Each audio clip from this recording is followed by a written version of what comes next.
Hi, my name is Kit, and this is video number 4 in my Taught Scripting series. In this one, I'm going to show you how to create an RPR ability that fires a script, which is really cool if your server uses RPR in the character sheets. It does a lot already, just internally to itself, but tying it out to the scripts really gives it even more that it can do. I'm going to show you a cool thing that we do on my server. I also have to apologize. The audio is probably going to be even worse than usual. My good headphones died early in trying to record this, so I basically had to start over, and these are not my good headphones. Sorry about that. So as usual, we're going to start with our scripting window and create a new script. I have a category called Player Abilities, so I'm going to drop these in there. You can put them wherever you like. And I'm just going to call this the blanket spell. So what we're going to do here is this is going to be a spell or an ability that they can fire that keeps them from freezing for an hour. So I'm going to take you through building that in the script, and then I'm going to show you how to connect that up to RPR. So the very first thing that we have to do in this script, we are going to be using a timer, and we'll get into that a little more when we get to that step.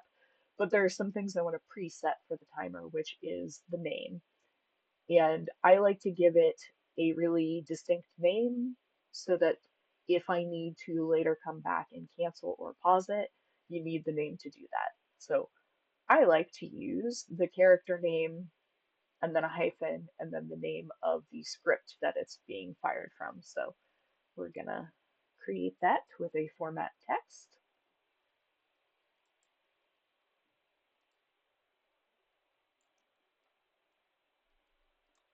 My brackets.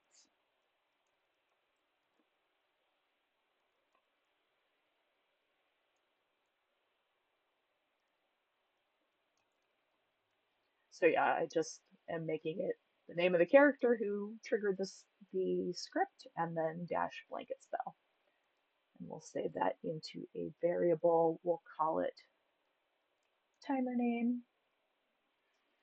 And then we do have to convert it to a key because to use a variable to name a timer, it has to be a key. So we'll just convert that.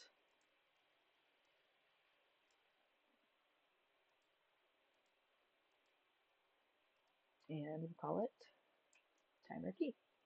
Okay, so we're prepared for that. Then we're going to add another variable here as a date variable. And even though it's a date variable, what we actually want is the time. It's a time. So date variables store both date and time, and you will use it for both depending on what you're doing. And we're going to call it stop time. So what this is when we run this script, it's actually going to have to be a repeating script because you can't just turn off the effects of the temperature. So in order to accomplish this, to keep them from freezing for an hour, you actually have to continually refresh and reset their temperature back up to a higher temperature, and then it will tick down. I did some figuring out, and 5 seconds is about the time that I want to wait before firing again. So we need a time when that's going to stop. For me, I want this ability to last for an hour. So we are going to actually fill that in from somewhere else, but we do need it to work with. So we're going to create it as a date, and then we're going to make it a parameter. So that's going to come in from another place. And we also want to know what time it is right now. So to get that, we're going to do get date, which again gives you both a date and a time. And we want the server local date, not the UTC. We'll create a new variable and call it current time. So now we're going to compare these times. We want to see if the current time is before or after the stop time, because it's after the stop time we don't follow through. We don't want to fire anymore. So we're going to use a date comparison.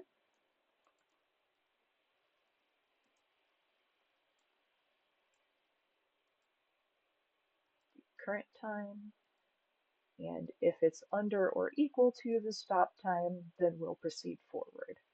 If it's not, then we're going to show a HUD notification that this spell has ended, because, at least speaking for myself, if it's an hour-long thing, and I will show you on the front end, it's not super obvious when it's running. You'll get a notification that it starts, you'll get a notification that it ends, but it's not super obvious when it's running. So I like it to be a HUD notification rather than in chat, because I just think it's a little harder to miss, and I don't want them to miss that they're about to start freezing to death. So that's why I would say a HUD notification versus something else. So we'll actually do that first because it's a quick HUD notification. And we'll just say warmth of your spell fades. But if we're still within the time, then we want to do something, right? So what do we want to do? Well, to keep them at temperature, we're going to set character energy. Character energy has a couple of things on it. Probably the thing that most people will use is corruption. You can upper or lower the corruption. We're going to use temperature, and I'm going to set it to 10. That's a little above the 0 baseline. And the reason I do that, even though 0 is a comfortable baseline, it's not freezing. I want to set it at 10 because it takes a little longer then to tick back down to the danger zone. And then after we've done that, we are going to start setting up this timer that's going to wait the 5 seconds and then fire the whole thing again. So we already got the current time, and what we want to do for a timer, unfortunately, from inside the timer, you can't just say wait 5 seconds. It is based on a date and time. So we actually have to start with a date and time. We just pulled that current time, and we're going to add 5 seconds to it and then tell the timer fire at this time. So to add a time, we're going to do add duration. Work with our current time, add 5 seconds, and create a new variable, which I am going to call, let's say, next fire time. Now we can run that timer because we have set our when it's going to fire.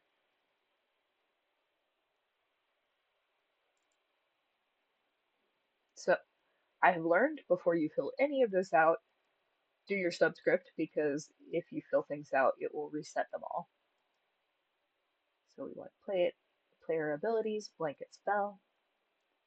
Timer name is going to be the key that we created at the beginning. We don't want it to be a server timer because this is specific to a single player. Our date that we're going to fire it is going to be our next fire time. And the time that we stop, we're just passing through the stop time that's already been passed here because that doesn't change. Every time we fire it, we want it to be counting towards an unmoving stop time.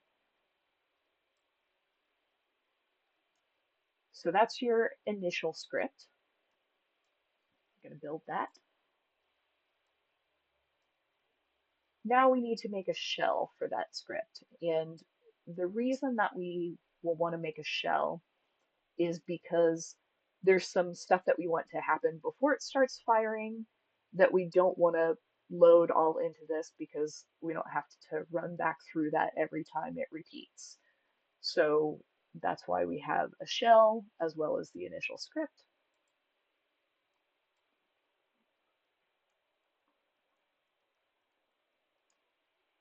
And to make things easy, I'm literally just going to call it the same thing with shell added. Blanket spell shell, got a nice little rhyme there.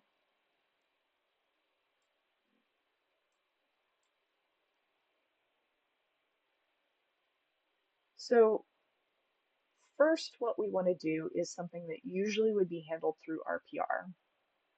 And I'll explain when we get to RPR and setting that piece up why in this case it makes more sense to go through the script. Um, just trust me and ride with me here for a little bit. What we are going to set up first is when you fire an RPR ability, you see that little text in the chat window that's like the orangey yellow color. And that would list out like a role, or that would list out the sort of description of what happens when you use an ability. And instead of running that through RPR, we're going to create that here. So first things first, I'm actually going to get the location of the player who triggered the script. I'm not sure that you actually need to do that, but I like to dot my I's and cross my T's, because what we're going to do is say that is the location where the message is coming from. And then that way, when we set our like volume and how far it travels, that's where it's originating from. So to do that, we first have to get who is the player that triggered. We do that with get player context.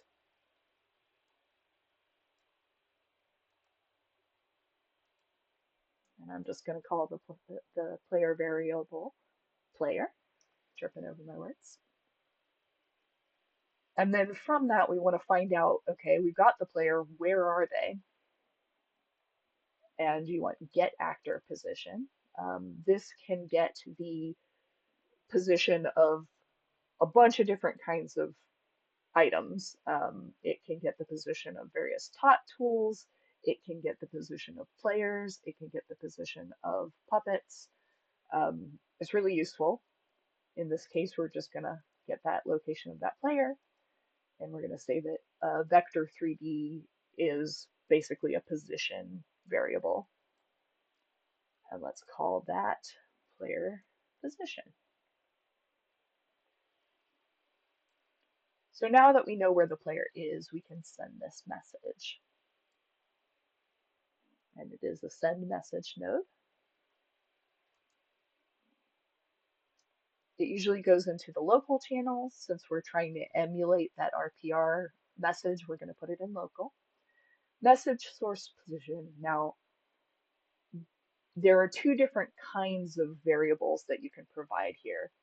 And by default, it's looking for a tot tool.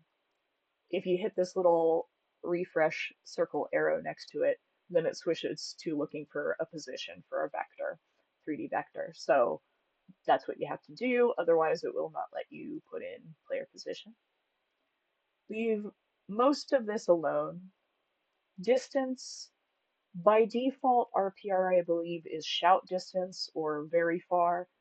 I prefer to turn it down to say. You can set it what you want, but I'm going to say say.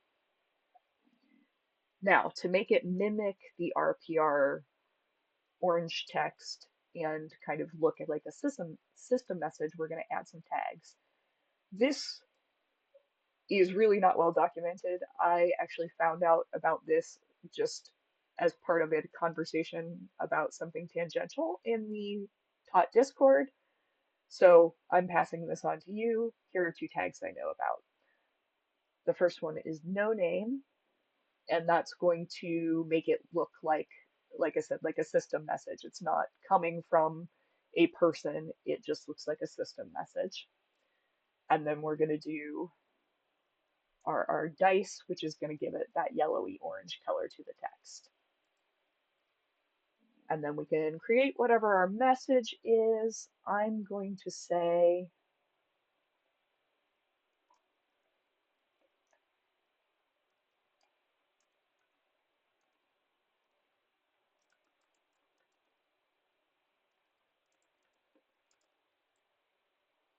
player name is enveloped in the warmth of their magic.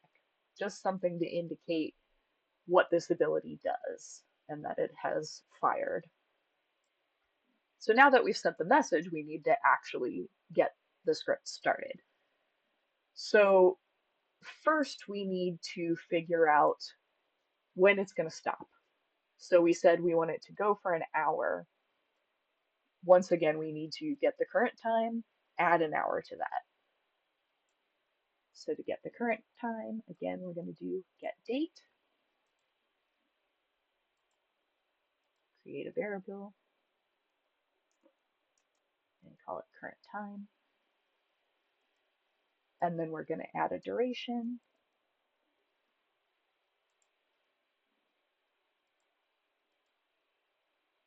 And make that an hour.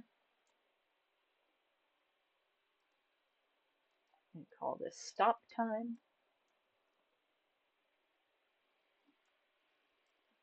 And now we can fire the script that we created earlier that's going to start looping through that 5-second resetting the temperature. We're going to run subscript. Choose the one that we've created, and then the stop time will pass through. So there are two more things that I want to show you on this before we get out of here. The first one is, in order to fire a script from an RPR ability, it has to have a command. So up here in settings, you're going to want to set something for the command. Once again, I like to be consistent. I'm going to say blanket spell. Just across the board, that's what we're calling it. So that way, when we type /blanket spell, it's going to fire the script. Now, that being said, when you have a command, that means that you can always type that that command in chat to run the script. It's not super likely that a player is going to guess this and type it in, but just in case, if they did, I like to have a check to make sure that they do in fact have the ability that they're trying to run. So I'm actually going to add something back at the beginning that I didn't start with and do that check. Now, as far as I know, and I'm sure someone will correct me in the comments if I am wrong, I don't know of a way to check whether a player has an RPR ability from script, but you can check if they have a perk. So what we're going to do is also create a perk that's tied to this ability and check for that perk. So has perk is the node. And what do you think I'm going to call it? Same thing, because again, I like to be consistent. I am going to put a space in it because I think it looks nicer in RPR. So basically, if they have that perk, then we'll go ahead and do the steps to begin firing this ability. If they don't have that perk, the only way they would get here is by typing /blanket spell, and if they're doing that, they know they're doing something they're not supposed to. So I'm not going to bother putting a message to say, hey, you don't have that ability. If they're doing that, they should know that they're not doing what I want them to do. So I'm just going to let it drop off. If false, nothing. All right, so let's build the shell script. And then now we're ready to go into RPR and create our ability and our perk. So we're going to go down here in the dice system, and we'll start in abilities.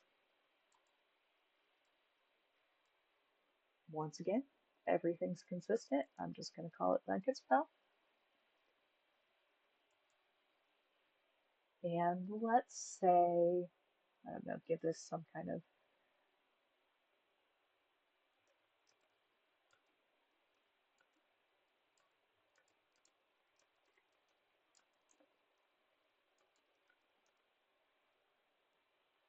so some description just to tell them.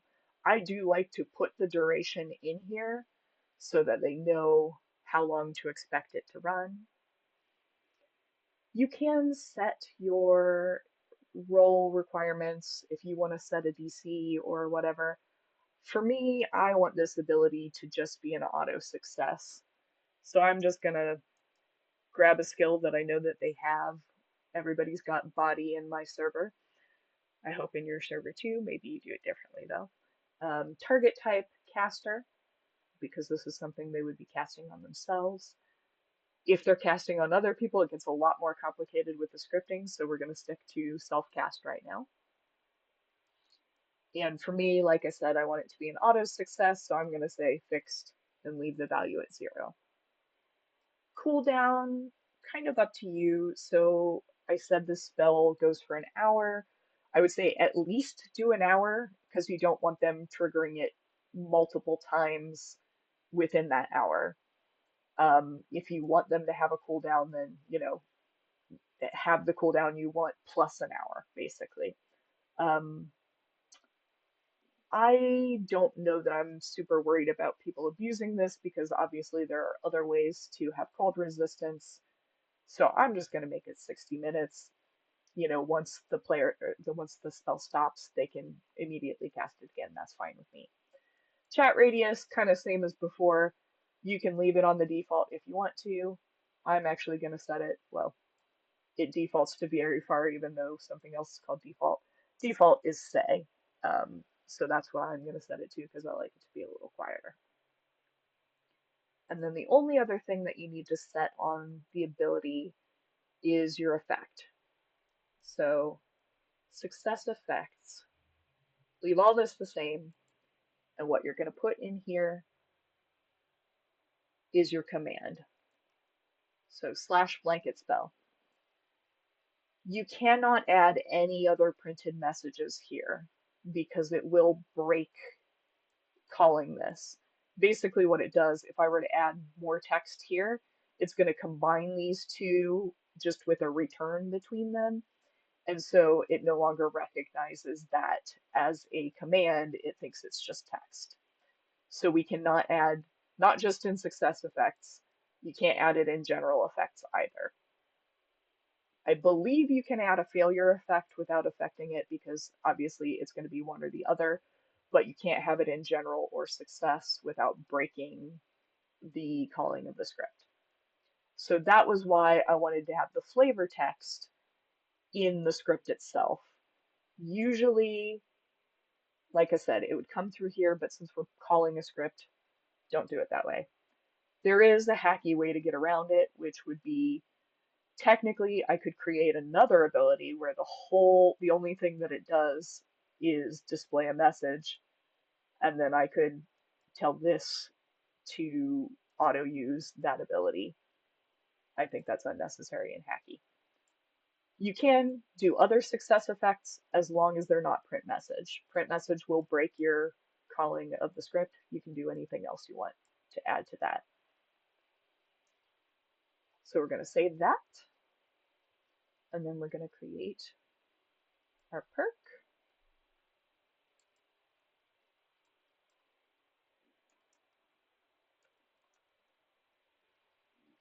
So if you want this to be something that people can purchase, then you could make it public, give it a category, give it a cost.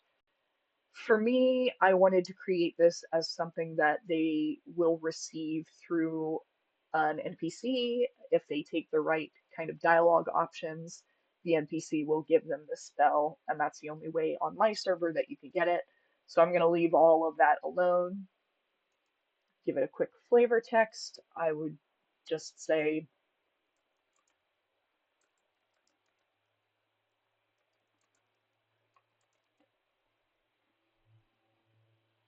and then we need to add one and only one effect, which is grant ability, blanket spell. So we're going to save our changes there.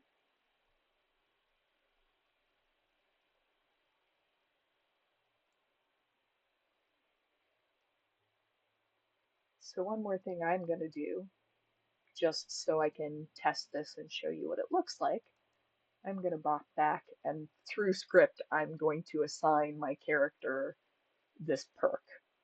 Like I said, you can do it as something that they can buy on their initial creating their character sheets, or what I'm going to do is then take that NPC dialogue that I've created and somewhere in that dialogue train add the node to grant the perk to the player. But right now I don't want to do all that.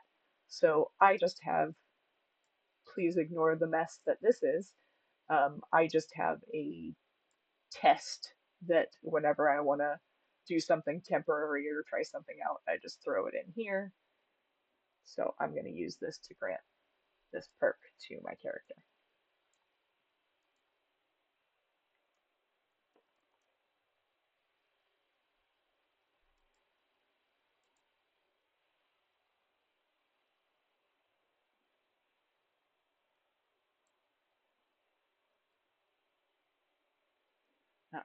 And then if I did that correctly, yeah, okay, so you can see I've got the blanket spell in here. All right, so now we are going to test it. I have taken all of my character's armor off. He has no frost resistance right now. This is all taught custom. So I'm in creative mode. As soon as I get out of creative mode, he's going to start freezing to death. So I got to be kind of quick on the draw here to run my RPR effect, but hopefully you'll then get to see what it looks like in action. So here we go.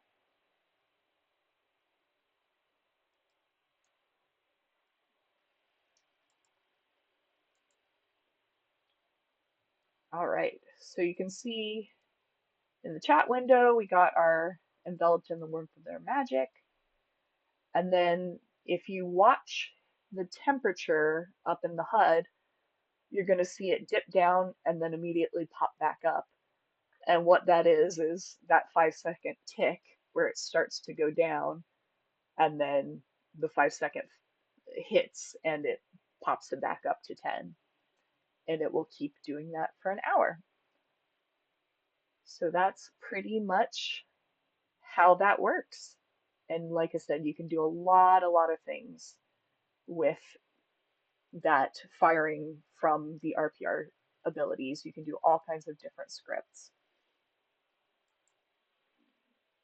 So I do want to offer, as I am looking at different things to show you, I'm trying to look for things that can be broken down into bite-sized pieces and things that show you things that we maybe haven't covered in previous videos.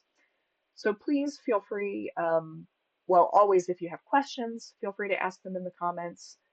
And also, if you have suggestions of what you would like to see, I won't necessarily take every suggestion because, again, I'm looking for things that are kind of can be broken down into small enough parts to make videos on, and some things are just a little more complicated.